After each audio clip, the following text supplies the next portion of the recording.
Many bodybuilders apparently don't understand that the big picture in bodybuilding is comprised essentially of two elements of equal value, literally 50-50, not 60-40 or 70-30, but 50-50, with neither of the elements being even slightly more important than the other. The first element, of course, there's no gainsaying it, is the actual workout itself. And the second element, the other 50%, just as important, is the rest period between workouts. And here's why. The workout, you must understand, audience, doesn't actually produce muscular growth. Remember, the workout is a stimulus.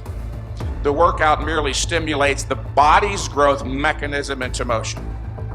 It is the body itself that produces the growth, but only if left undisturbed by further exercise stress during a sufficient rest period.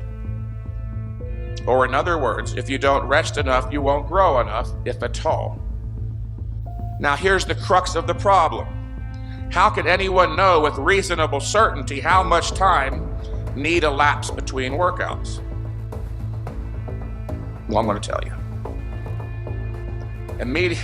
Immediately upon completion of a workout, you don't feel the same as you did before the workout, do you? No, you're exhausted. In addition to the personal experience or the subjective sense of feeling fatigued, you're also exhausted in the technical sense, in that a considerable portion of your body's resources or recovery ability was used to fuel the workout. You feel like you're in a hole. There was a deficit created. In fact, recall from earlier that to the extent that one works out, that is, performs a number of sets, he digs a hole into his recovery ability.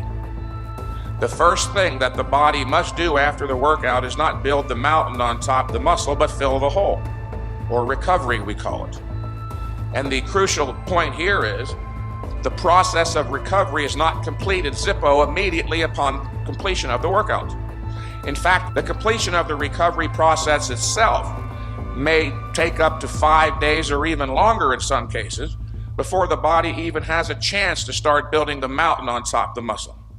And if you train again before the recovery process is completed, you will short-circuit the growth production process entirely. That's correct. The recovery process alone may take up to several days itself to be completed before the body has a chance to even start building the muscle. And here's the proof. Every bodybuilder has had the experience of performing, let's say, a tremendous leg workout on a Friday afternoon. He breaks all of his personal records. His reps are up. Then he intentionally rests all weekend, thinking he'll wake up Monday feeling totally refreshed and recovered. But to his surprise, he wakes up Monday feeling a sense of generalized or systemic fatigue.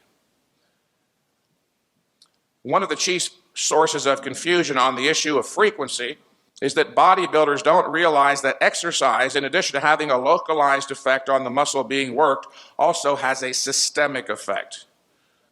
Remember, you have to rest long enough between workouts, not just for localized recovery, which actually takes place fairly quickly, even within less than hours.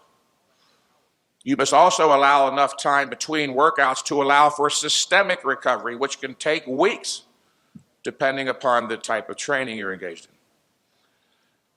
Audience, if you now recognize that the rest between workouts is just as important as the workout itself, do you see where it stands to reason that there must be a perfect or optimum number of days of rest? I have learned through vast experience as a trainer that for most people, training once every 7 to 21 days is literally almost miraculous compared to any other frequency.